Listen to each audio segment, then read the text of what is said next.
Hello, fans, collectors, and investors. Welcome back to Iconic Baseball. I'm Iconic Al. And if you're a regular watcher of the channel and a current subscriber, I want to say thank you and welcome back. If you are new to the channel and you're into nerding out about baseball and collecting the all-time greats, then this might be your channel, so I'd recommend subscribing. Today we are at number 63 on my top 100 countdown. This is my list of the top 100 greatest and most iconic ball players in baseball history. And the player we are featuring today is a generational talent. We're talking about the greatest catcher to come along since Johnny Bench. A 13-time Gold Glove Award winner at the catching position, a .296 career hitter, a player who hit 311 home runs, and won an MVP award, won a world championship. What more do you want? Talking about one of the great catchers in baseball history, the great Ivan "Pudge" Rodriguez. Take me out to the ball game. Take me out with the crowd. Buy me some peanuts and cracker jack. I don't care if I never get back. Let me root for the home team. If they don't win, it's a shame. For it's 1, 2, 3 strikes, you're out at the old ball game. Pudge Rodriguez, one of the top 5 catchers in baseball history. In fact, I have him ranked 4th, behind Johnny Bench, Josh Gibson, and Yogi Berra. So that gives you an idea where he falls in the pantheon of catchers.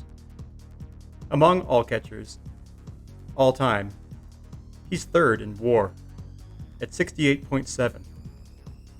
His career .296 batting average really sets him apart from the pack when you look at other great catchers. Not too many catchers out there with a better career average. Very nearly got to 3,000 hits. He ended up at 2,844 hits, which also ranks him, I believe, 1st among all catchers. 311 home runs, so the man had power. He was the 1999 MVP, and I haven't even mentioned his defense. This is maybe the greatest defensive catcher of all time. He has more Gold Glove awards than any other catcher in history. 13-time Gold Glove Award winner.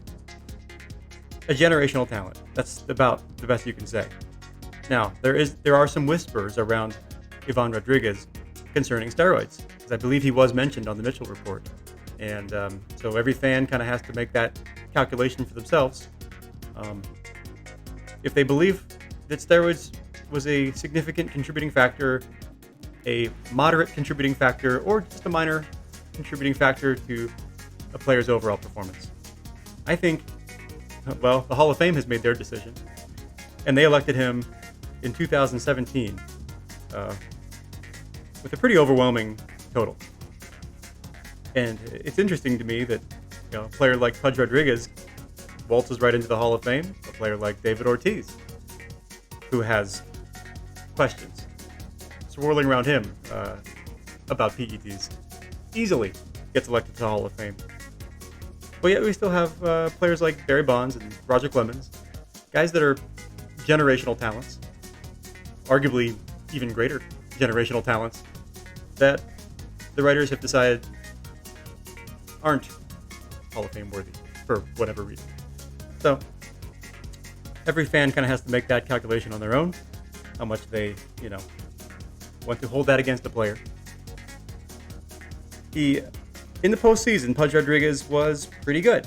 He ended up winning the NLCS MVP in 2003, and then finally got over the hump that year and won a ring with the 2003 World Championship Florida Marlins, a team that featured a rookie by the name of Miguel Cabrera. But Pudge Rodriguez, when you put it all together, from 1991 to 2011, this man was one of the greatest offensive and defensive catchers the game has ever seen. And again, I put him in my top 5 all time just because of how complete his game was. How much of a game changer he was on both sides of the ball, offensively and defensively. And one more good thing about Ivan Rodriguez, his items are quite cheap. You can own high quality items like the ones you see here for a pretty reasonable sum of money. So let's go into some of those items here. First of all, the baseball. This is a Sweet spot autograph. Nice bold signature of Pudge Rodriguez on, I believe it's a Selig. Yep, a Selig ball. Steiner certified. And really just a nice clean one of Pudge Rodriguez. Can't forget about him when you talk about the great catchers of all time. And this is kind of an earlier Steiner that I've had probably 15 years in my collection. Maybe 20, actually. And that comes with a Steiner certificate. This is the old style Steiner certificate that comes, accompanies the ball. And then my Pudge Rodriguez rookie card. This is High Pop Wax at its peak, right here. 1991 Topps Traded. These things were printed out the wazoo. 10,000 graded by PSA. This is a PSA 10. This is an old slab, but graded PSA 10, beautifully centered.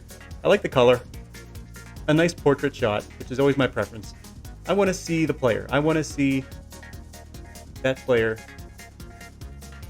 in portrait form, if possible, whenever I can on these cards.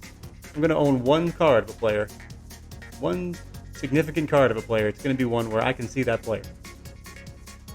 And these still run you about $50. So that, for a PSA 10, there are 2,500 PSA 10s out there, which, it's high pop for a PSA 10 for sure. But it's also one of the top 5 catchers of all time, and still reasonably affordable in that gem grade for a card like this, because there are so damn many of them. All right, so there's your Pudge rookie card in 91 Topps Traded. This is a relatively short one, guys, but thank you again for following along and continuing to follow the countdown. I urge anyone that isn't already subscribed to go ahead and subscribe if you are into collecting the top, most iconic and greatest players of all time. And we will continue on the countdown within a few days. So stay tuned. Until then, keep collecting and stay iconic.